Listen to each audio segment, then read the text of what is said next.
وہ بھی قابل احتساب ٹھہرا رہا ہے یہ ادارہ.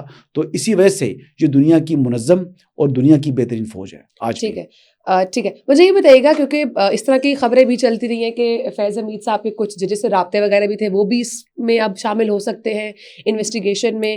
عمران خان صاحب کے بارے میں تو آلریڈی آپ کہتے رہے ہیں کہ ان کے اوپر تو اب سخت کافی جو ہے نا وہ سیناریو جو ہے وہ ٹائٹ ہونے والا ہے. دیکھیں جنرل فیض حمید جو ہیں ان کے بہت رابطے ہیں جوڈیشری کے اندر. اچھا. بہت سے لوگ ان کے پراکسیز کے طور پر کام کر رہے تھے. جنرل فیض حمید کی پراکسیز جو ہیں وہ موجود تھی اور آج بھی موجود ہیں. لیکن کیا وہ آج بھی جنرل فیض حمید کے ساتھ ان ٹچ تھے؟ تو کچھ لوگ تھے جی, کچھ لوگ جنرل فیض حمید کے ساتھ ان ٹچ تھے. اب آئی ڈونٹ نو کہ اس کا ایویڈنس جو ہے کچھ یعنی میٹیریل فارم کے اندر موجود ہے یا نہیں ہے, لیکن معززین کے نام اس معاملے سے جڑے ہیں اور وہ سرفیس کے اوپر بھی آ سکتے ہیں. اب دیکھنا یہ ہے کہ وہ ایویڈنس کتنا سالڈ ہے. اگر کسی سپریم کورٹ یا ہائی کورٹ کا جج ہے جس کا رابطہ تھا جنرل فیض حمید کے ساتھ پوسٹ ریٹائرمنٹ بھی, یا وہ ریٹائرڈ جج ہے اس کا رابطہ تھا اور ریٹائرڈ جج کا کوئی رابطہ آگے سرونگ جج کے ساتھ تھا, تو یہ سارا کا سارا جو پہلو ہے یہ دیکھنے والا ہے. سابق چیف جسٹس ثاقب نثار سے متعلق جو ہے نا وہ کافی زیادہ یہ باتیں مشہور ہیں کہ ان کا رابطہ تھا, لیکن ثاقب نثار کے علاوہ بھی بہت سے ایسے معزز موجود ہیں جو کہ اب شاید ایک معزز تو دنیا میں بھی نہیں رہے, لیکن ان کا بھی بہت زیادہ رابطہ ان کے ساتھ تھا فیض حمید صاحب کے ساتھ. دیٹ جج of supreme court is no more in this world. ٹھیک ہے. لیکن یہاں پر کچھ نیٹ ورکس مطلب اوبیسلی اکیلے تو کام نہیں کر رہے ہوں گے, دل بھی ہو نیٹ ورک جو کلیکٹیولی کام کر رہا ہوگا. کچھ یوٹیوبرز بھی اس کے ذہن میں آ سکتے ہیں. نہیں, وہ تو رابطے میں موجود تھے نا, وہ یوٹیوبرز تو کافی ہیں. وہ یوٹیوبرز تو ان کے ساتھ رابطے میں بھی تھے, ان سے انسٹرکشنز بھی لے رہے تھے, کچھ جرنلسٹ ان سے انسٹرکشن لے رہے تھے. بہت سے صحافی جی جو پاکستان میں شاید نہیں ہیں, پاکستان چھوڑ کے چلے گئے ہیں, وہ بھی جنرل فیض حمید سے انسٹرکشن لے رہے تھے. ایون کہ یہاں تک میں آپ کو بتا دوں کہ ایک جو کامران خان ہے, کامران خان کے بارے میں نے پہلے بھی بولا تھا کہ کامران خان جو آج کامران خان کے ساتھ والے شو کرتے تھے دنیا ٹی وی کے اوپر, انہوں نے مسلسل 3-4 شوز جنرل فیض حمید کے کہنے کے اوپر موجودہ army chief general Asim Munir کے خلاف کیے تھے. تو یہ تو ایک اوپن سیکرٹ ہے جی, یہ تو میرے علم میں ہے, میں تو اس حوالے سے بڑی کنفرم آپ کو یہ بات بتا سکتا ہوں. تو یہ کام وہ کر گزرے ہیں کامران خان, لیکن نہیں وہ چاپلوسیاں بہت کر رہے ہیں نا. اب تو انہوں نے چاپلوسی کی انتہا کر دی ہے. وہ تو جنرل عاصم منیر کی یعنی اس طرح کی باتیں کر رہے ہیں جیسے وہ ان کی پوجا کرتے ہیں, لیکن یہ وہی جنرل عاصم منیر ہیں جن کے خلاف انہوں نے ایک کے بعد ایک جو ہے وہ شوز بھی کیے اور ان کو متنازع شخص قرار دیا آرمی چیف کے عہدے کے لیے. وہ یہ کہتے تھے کہ جناب کسی کو بنا دیں, جنرل عاصم منیر کو نہ بنائیں. لیکن یہ وقت کا پھر دیکھیں وقت بدل گیا. جنرل عاصم منیر جو ہے وہ ملک جو ہے وہ آرمی چیف بن گئے, تو پھر انہی آرمی چیف کی چاپلوسی میں بھی نمبر 1 ہے اس ٹائم کامران خان, نمبر 1 ہے اس ٹائم کامران خان. تو یہ میں اسی لیے اس کو میں ٹائٹل دیتا ہوں یہ چاپلوس اعظم ہے. یہ چاپلوسی دینے کا کمال کہاں سے لے کر آتے ہیں حسن صاحب؟ دیکھیں نا, میں اب ایک کسی کو آپ چانسلر بنا دیتے ہیں, کسی کو آپ چاپلوسی کا, دیکھیں وہ جو اڈیالہ کا چانسلر ہے نا, اب وہ اڈیالہ کا دہشت گرد چانسلر ہے.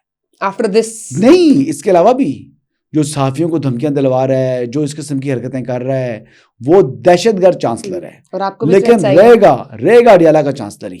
اس کا معاملہ ملٹری کورٹ میں چلے, اس کا وہاں سے اس کو کنوکشن ہو جائے, تب بھی رہنا اس نے اڈیالہ کے اندر ہی ہے. اس لیے کئی لوگ کہہ رہے تھے مت جیل, نہیں مت جیل نہیں جانا اس نے, رہے گا جناب چانسلر اڈیالہ کا اور رہنا اڈیالہ. نو یہ بیسیکلی میں خبر بتا رہا ہوں آپ کو. وہ چانسلر صاحب جو ہیں وہ اڈیالہ میں رہیں گے نا, مدت پوری کرنی ہے انہوں نے اپنی. اور دیکھیں یہ جو معاملہ ہے یہ بڑا سنجیدہ ہے. عمران خان اس میں آ چکے ہیں, عمران خان اس معاملے میں آ چکے ہیں, پی ٹی آئی اس معاملے میں آ چکی ہے.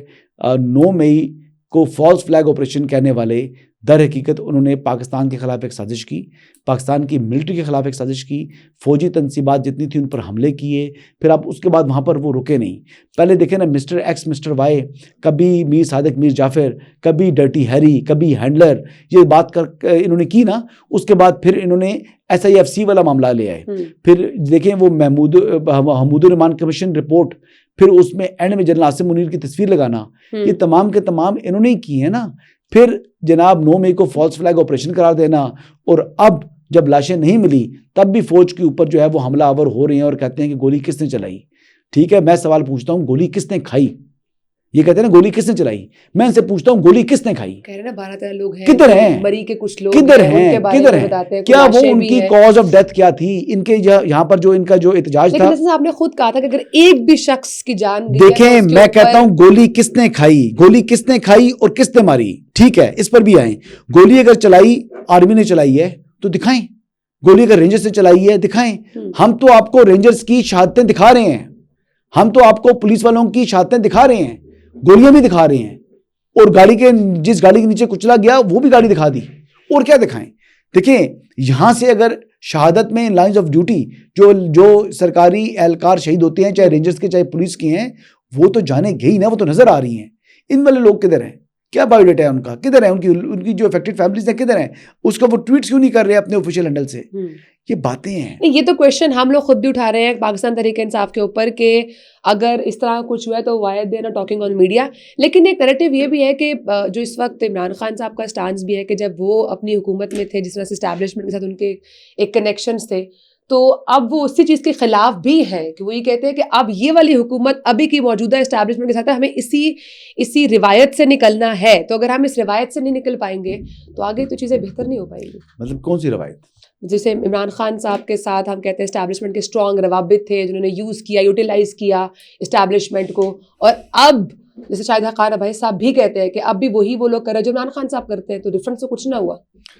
شاہد حقان عباسی صاحب جو ہیں انہوں نے تو تنقید کرنی ہے حکومت کے اوپر, کیونکہ وہ پوزیشن میں ہیں. وہ سیاسی جماعت جس نے ان کو وزیر اعظم پاکستان بنایا, اس سیاسی جماعت کو چھوڑ کر وہ اپنی سیاسی جماعت بنا چکے ہیں. اب ان کا کام حکومت کے اوپر تنقید کرنا ہے. وہ حکومت پر تنقید کر کے ہی عوام میں اپنی کوئی جگہ بنا سکتے ہیں, لیکن وہ عمران خان کے اوپر تنقید نہیں کر سکتے, کہ اپوزیشن کے اوپر تنقید کرنا بنتا نہیں ہے. تو اسی لیے انہوں نے یہ باتیں کرنی ہیں. ان کی باتوں کو آپ ایک کان میں ڈالیں, دوسرے کان سے نکال دیں. وہ اسی ایکس وزیر اعظم میں, لیکن کس نے بنایا ان کو وزیر اعظم؟ کس پارٹی کی بیس کے اوپر بنے؟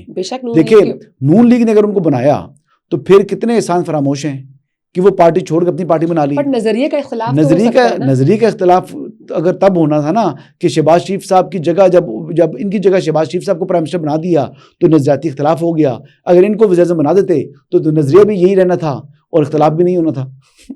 چلا وہ تو ایک الگ چیز ہے, لیکن ان کا جو نیریٹو ہے جو اس پر بار بار وہ کہتے بھی ہیں, اور ایک عوام کے اندر نیریٹو پایا جاتا ہے کہ ڈفرینس تو کچھ نہیں رہا نا. ڈفرینس نہیں ہے, بہت ڈفرینس ہے, زمین آسمان کا فرق ہے. جیسے کہ دیکھیں ایک کرنل لیاقت ہوتے تھے, جب بھی انہوں نے کچھ نمبر پورے کرانے ہوتے تھے, ایون کہ پی ٹی آئی کے لوگ ناراض تھے تو وہ تمام کے تمام لوگوں کو ایک منٹ میں کہتے تھے, جس دن کہتے تھے کہ جناب یہ کام ہم نے کرنا ہے تو اس دن وہ چیز ہو چکی ہوتی تھی. یعنی تمام کے تمام لوگ آتے بھی تھے, وہ ووٹ بھی دیتے تھے, اور ووٹ دیکھ کر جو ہے وہ کام بڑے اچھی طریقے سے ہوتا تھا. اس مرتبہ حکومت نے جناب ایک دفعہ 26ویں ترمیم لے کر آئی, ذلیل ہو کر واپس مڑنا پڑ گیا. دوبارہ پھر ترمیم کے لیے کوشش کی, پھر مولانا کے در پر جا کر جناب ناگ رگڑنا پڑا تمام لوگوں کو, یعنی تمام سیاسی جماعتوں کو. تو وہ بات یہ ہے کہ یہ اتنا آسان نہیں تھا نا, ان کے پاس وہ لیاقت نہیں تھی جو کرنل لیاقت صاحب عمران خان صاحب کے پاس تھے. وہ لیاقت اس حکومت کے پاس کو آج بھی میسر نہیں ہے, یہ بات مان لیں. وہ سہولت کاری نہیں ہے جو عمران خان کو میسر تھی. وہ تو یعنی سنہری حروف میں لکھنا چاہیے اس لیاقت کو. ٹھیک ہے, بہت شکریہ حسن صاحب نے پروگرام کو ٹائم دیا. اوور آل جس وقت سچویشن ہے, ایز پر حسن صاحب بات اب میسج سے آگے نکل کر کانسیکوینسز پر جا چکی ہے. تو اب کیا کانسیکوینسز فیس کرنے پڑ سکتے ہیں پولیٹیکل پارٹیز کو بھی, فیض حمید صاحب کو بھی, عمران خان صاحب کو بھی, پلس پاکستان کے لیے کیا کانسیکوینسز ہو سکتے ہیں, اس پر انشاءاللہ ہم کسی اور پوڈ کاسٹ میں بھی بات کریں گے. اپنا بہت سارا خیال رکھیے اور آزاد ڈیجیٹل دیکھتے رہیے. ٹیک کیئر, اللہ حافظ.